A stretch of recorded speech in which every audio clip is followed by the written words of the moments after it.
Hi everybody, I'm Corinne Blackstone and welcome to my craft room. I'm so happy to have you here today. In today's tutorial, I'm going to show you how to make a really fun teacher gift using some shrink film and your Cricut. We're going to learn some really fun skills in this video because I'm going to show you how to fill in a doodle letter with your own pattern. I don't know how well you can see that with the lighting, but this has a little paper backing, so it looks like notebook paper, and this is really fun. It's a really fun way to make a unique special gift that your teacher probably isn't going to get from anybody else. This is super easy, and I'll link all of the supplies that we're using down below. That way you can make your own and get creative with it. Now, before we get started, be sure that you're subscribed here on YouTube. It's completely free to subscribe, and I'd love to have you as part of my crafty family. Without further ado, let's head over to Cricut Design Space and get started. In order to make these fun keychains in Cricut, what we need to do is first upload our design.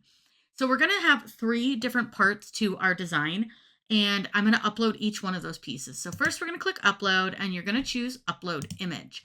Now from here you can drag or drop or browse for your file. I'm going to start first with the notebook paper that we need, and I'm going to use the PNG version here. And you'll see that we have the plain old black one, but I want to use the white and red and blue one, the little more traditional look. So I'm going to drag it and drop it. All I simply have to do from here is click continue. And this is a PNG, so we don't have to do anything. Now it's going to look a little funny here. I don't know why, but it just does. We're going to click apply and continue. And then you want to save this as the flat graphic because we're going to be doing this in a print and cut style. Then I'm going to click continue, and over here you can tag it or change any of its names, but I'll just leave it as is and click upload. Now it's going to upload this into our design space, and it's really big, but I want to size it down a little bit right now so you can see that it is in fact intact. None of those lines are missing. It's just something weird that design space does. So here is our notebook paper. Now we need to upload our letters, and there's 2 pieces to our letters. Because this is a PNG font file, you can't just type it in.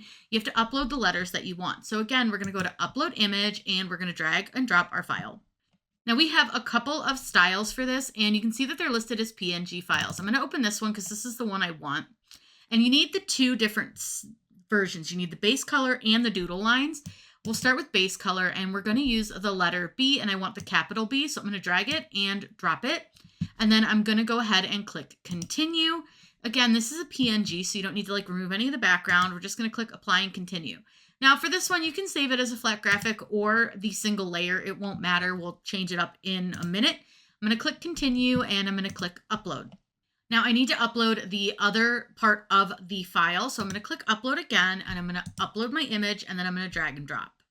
Now for this one, we need to go back to this folder and get the doodle lines. And then you want to get the capital B doodle lines, drag those and drop them, and click continue.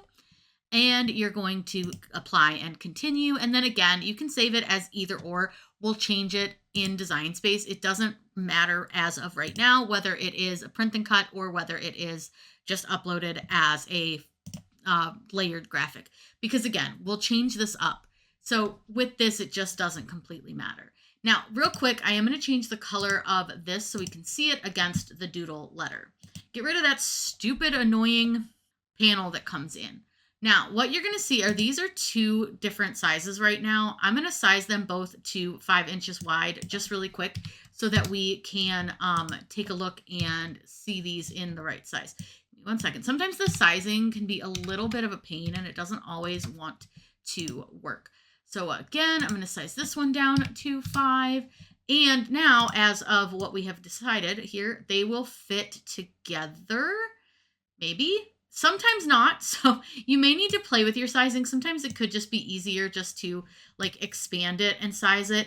It just kind of depends. But keeping in mind that these are doodle letters, so they may not fit perfectly together because you're going to have a little bit of an edge. But I think that's pretty close.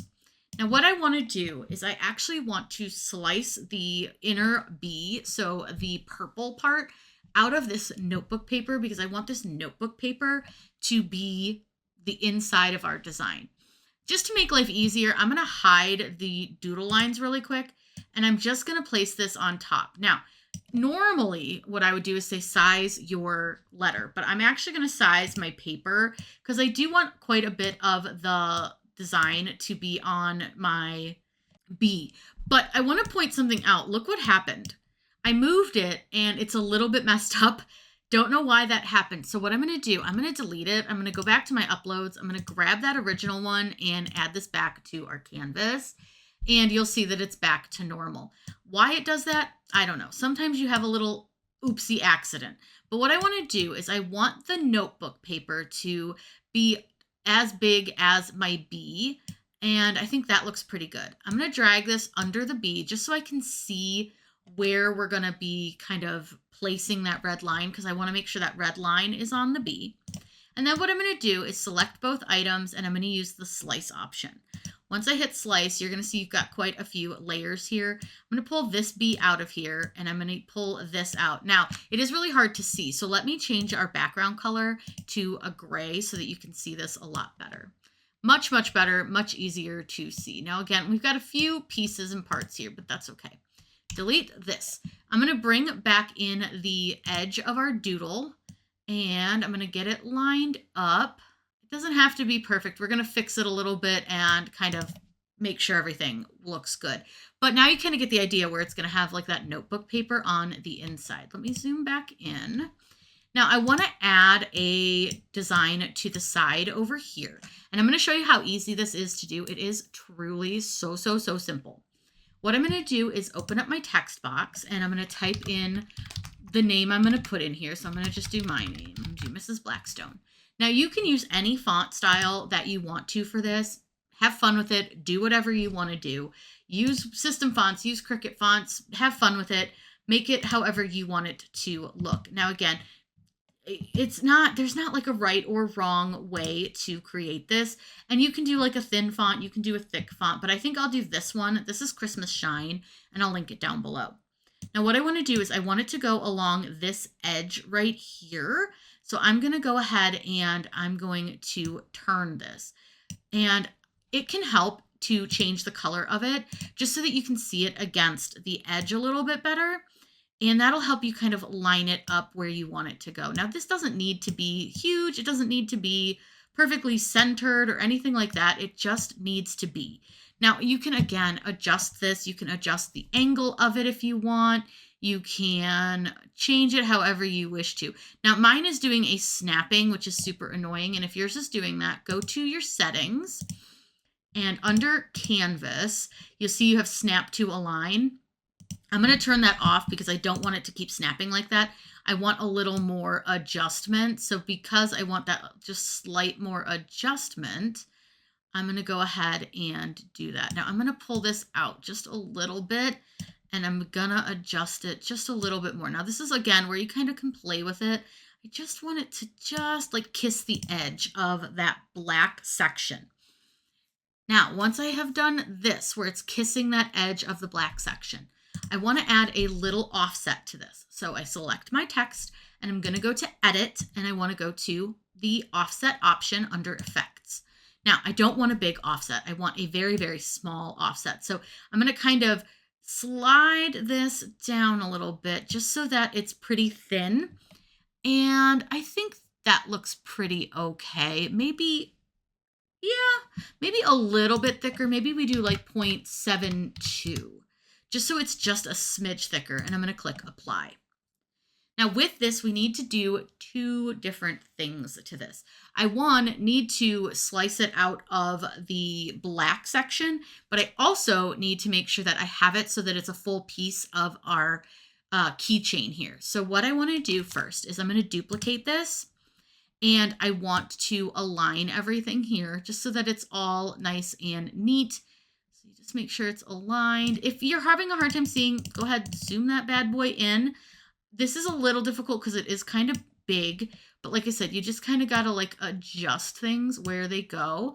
You can also take the offset, the Blackstone text and all that, align it and center it, and that can help too. That can make it a lot easier. But it is easier if you do both offsets at the same time. Now what I want to do is I'm going to take one offset and the doodle lines here. Now our next step is to take this offset and you want to slice it from the little black line. So you're going to go to where it says B doodle lines. Make sure your offset's selected and you're going to click on the word slice. Now for this, you're going to delete your slice results, which are just kind of all these thin things. And then I want to take my name, my Mrs. Blackstone, and the writing, so the black outline, and I'm going to select both of these. I'm going to combine them and I'm going to weld since that's my only option. Now, it's my only option because this is set to print and cut. If I change this back over to a basic cut, I can use things like Unite, but for this, I'm not going to change it. I can use weld as well, but it won't really matter. Now I'm going to change this back to black just so you get like a general idea of how this is going to look. The next thing that I need to do is to create the bigger offset that's going to go around the outside of our design. So in order to do that, I'll go to edit. I need to choose the United section and go to edit. Sometimes the edit thing closes and I want to add an offset. Now your offset can be big, it can be small, it can be whatever you want it to be. I prefer a little bit bigger of an offset. It doesn't need to be huge, but I do want something just a little bit larger. And then I'm going to click apply. Now with this offset, I have some small spaces that I don't want it to cut out. I still want the center of the bead to cut out, but I don't want this little tiny hole here, and I don't want these little tiny holes there as well. So what I'm going to do is I'm going to go to contour, and I just want to select these little pieces right here, these little tiny spots. Now, if it's giving you a little bit of trouble, move your mouse around until it gives you that little green spot. You can also go down here and this will show you the smallest spots that you can close up. It goes biggest to smallest in your contour. Then you want to click apply. Now I am going to change this over to white. And you're going to see that it looks a little funky. That's okay. Don't worry, because what we want to do is we're going to take this offset and pull it all the way down under that slice result. And that's going to give us that nice, clean look around the design. So I'm trying to make this as a print and cut project. So you can see over here, everything's set to print and cut except this weld result here, which I may try to fix. But watch what happens if I choose the operation and I change it to print and cut.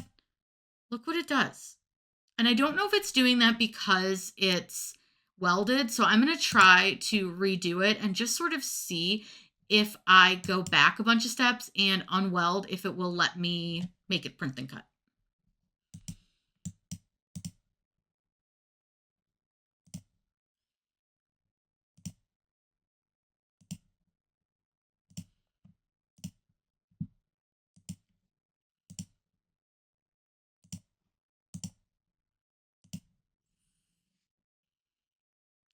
All right, I have both pieces set to print and cut, but I need to still flatten everything together because I have multiple layers, as you can see. So if I choose flatten, let me make sure I'm on flatten. Let's see what happens.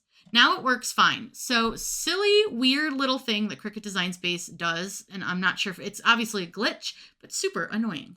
Once I flatten the whole design, it's good to go. And what it's going to do is now it knows that this is all one single piece, and then we only want to cut out the middles of the B and then around the outside. Now what's fun about this is you can do this with any letter, any style, whatever you want to do. You can take this concept and use it elsewhere.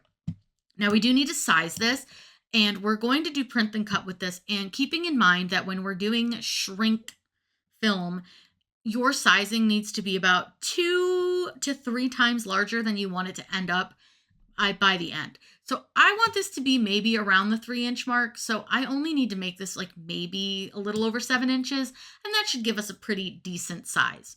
Now, what's fun about these is, again, you can really do this concept with anything that you want to make, but I just think these are cute. Now, I do, of course, want to add a hole for a keychain. So in order to do that, what I'm going to do is I'm going to bring out my shapes. And I'd like to do this after I size. That way I have a better understanding of like how big my little keychain hole is going to be. Now for my keychain hole, I'm going to make it like right around here. And I want to put it in this little space just so that it is a little more of like a centered area, but also it's going to put a little strength behind it. Now what I'm going to do is I'm going to pull the circle to the back really quick. I want to add a second circle over this, and I'm going to make one of the circles a different color. This is going to be the inner circle, so this will be like where your keychain is going to go through. You don't want to make this real thin. You want to still have like a decent thickness to your edge around where your keychain is going to go. So you can see like that's a little bit thin. I like to make this pretty small. You don't need a big hole for your keychain to go through. I'm going to select both of my circles and I'm going to slice them out from each other. That way I have the little donut, so to speak. And then I'm going to put my donut in the back. I want to make my donut white. And then all I'm going to do is select everything. And again, I'm going to flatten it. And that should be perfectly sized for a keychain hole. Now, again, you can really make these earrings. You can make them whatever you want, but don't forget to add that. Now, I probably could have made that a little bit thicker. So let's say, oh, you know what? I don't think that's a little too thin. Just take another circle, shove it over that, make this circle white, because I've done this many a time. You want to make sure that this circle is in the back because otherwise it might cover up your design. Then select all items and flatten them again, and then you can come back in with another circle and you can adjust the edging around your keychain hole so that maybe it's a little bit like thicker, whatever you want to do. But I like to just kind of try to keep it fairly thick around there. So I like that. I think that looks better. If it won't let you slice, because a lot of times once you flatten them and things, it doesn't, you can simply use the attach option. This is like a really handy little option. It's actually going to cut out that circle for you instead of just leaving it as is and like having it print. It'll still cut the circle.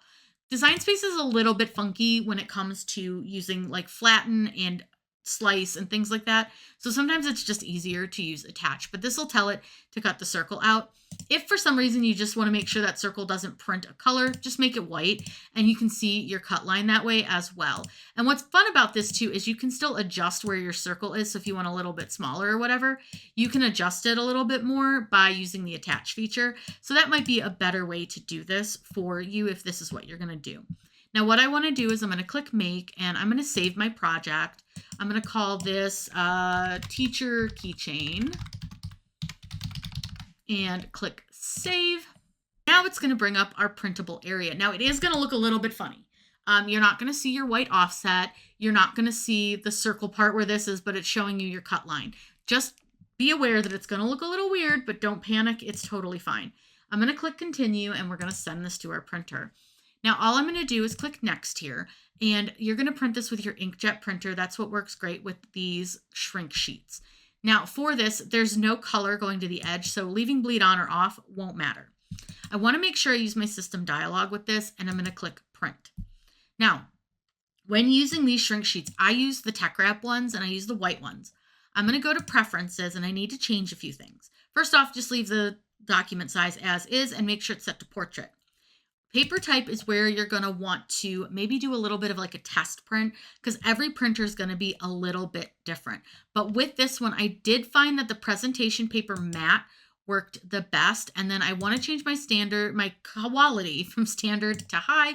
And I want to make sure that color is selected. Mine defaults to black and white. So that way, if I print something else, it doesn't print in color. I'm going to go to more options and I'm going to turn off the high speed print. That way I can print these out. And they're going to not have any like lines in it or anything. And then I'm going to click OK and click print to send it to my printer. I've got my shrink film that I printed out and I'm going to go ahead and load this on to my mat. And when I do this, I do try not to touch the printed area too much just because sometimes it can smudge. Now this has, I'll be honest with you, dried for a while. And when I say a while, I mean like several weeks. But I'm going to load this in and I'm cutting this on a custom setting. I'll put my settings that I made right here on the screen because I do not remember them.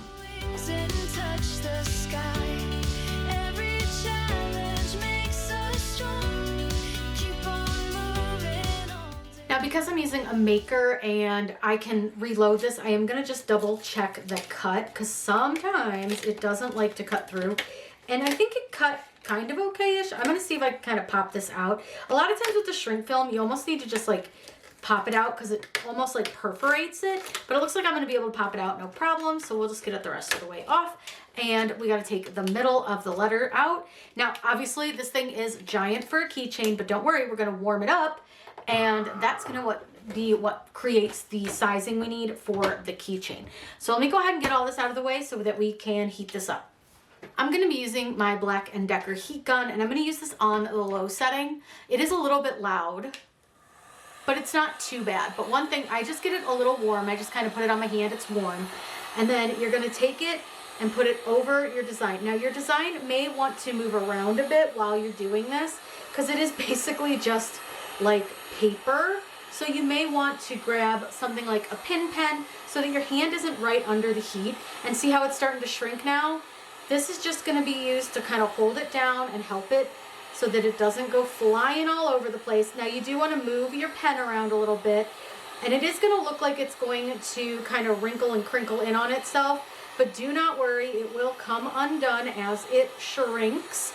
This is just all a part of the process.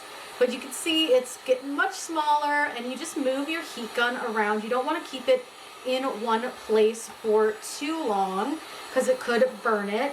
And then all I'm just gonna do is kind of use my pin pen here just to kind of push it around a little bit and help it uncurl. Because sometimes it will curl a little, but for the most part, it's gonna uncurl as you are warming it up. Now, if it's being really curly, and it is warm, but it's not like so hot that I can't touch it, I'm gonna go ahead and just sort of help it out a little bit. I'm gonna turn my heat gun off really quick because this thing is getting a little curled, and I'm gonna use my pin pen to just sort of help me press this out a little bit flatter. And like I said, it will uncurl. Like right down here, it's hard, but that's okay, it will uncurl. I just wanna make sure that it's not gonna like get totally stuck like that. You can also flip it over and do it from the back too, and see if that helps with your curling. But I'm just moving this around, warming it up, and if it does curl too much, you can always come in, warm it back up, and lay it flat again. But what it's gonna do is it's just gonna get all nice and small. Now this can take a minute. You can do this in your oven as well. I just didn't want to get one of my ovens out, but you absolutely can do this in an oven too. But you do want to keep moving this heat around a little bit just so that it's not melting one spot. Now another thing that you'll want to have, which I totally forgot to grab, is something flat that you can lay on this when you're done, so that when it's done you can flatten it out. I like to use just like a wood cutting board, and then I press on it with my hand. So I'm going to stand here for a minute while this cools off, and then I'll show you what it looks like. Well, once it's cooled for a little while, you're going to be able to take your wood off. Like I said, I just do it so it's flat, because you can see now it's nice and flat. Look how stinking cute this is. I'm going to add some keychain hardware really quick and show you what this looks like all finished. I love how this came out, and it's so easy to do once you do it once. I know that it's a little bit confusing, but I promise you can do it. Even if you fumble a little bit, it's totally okay. We all do. But this is going to be one of those projects that I think teachers are going to remember for years to come and truly cherish and actually use. Now, if you have any questions, please let me know in the comments down below. I'm always happy to answer those for you. Be sure that you're subscribed here on YouTube. That way you don't miss out on any of the fun, crafty content we have coming. I hope you all have a wonderful day, and as always, happy crafting.